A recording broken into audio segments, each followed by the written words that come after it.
ফিফার ফুটবল খেলার উপর মনই উঠে গেছে। কারণ কি করি আর্জেন্টিনার সাপোর্ট, এটা ঠিক আছে, আমি আর্জেন্টিনার সাপোর্টার, এর জন্য তো এইভাবে তো মাইনে নেওয়া যায় না যে ফিফা কীভাবে আর্জেন্টিনারে উঠাই দিল।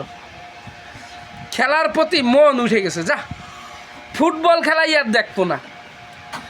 হ্যাঁ, আমি আর্জেন্টিনার একটা পাগলা ফ্যান, কিন্তু এর জন্য তো ফিফা এইভাবে তো তার পক্ষ নিয়ে তারা উঠাই দিতে পারে না। একটা রিভিউ তারা চাইছে, তারা দেওয়া উচিত ছিল, দেয় নাই।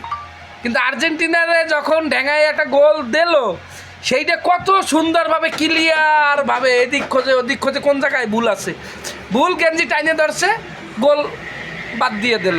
তাহলে গোলটা যখন বাদ দিয়ে দেবে, তাহলে আগে কেন ফাউলটা ধরে নাই?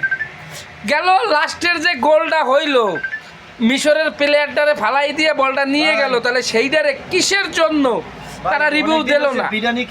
খেলার প্রতি মনই উঠে গেছে, ফুটবল খেলার উপরে মন উঠে গেছে। ফুটবল খেলায় যে পাইসেমটি হয় এইটা জানলাম।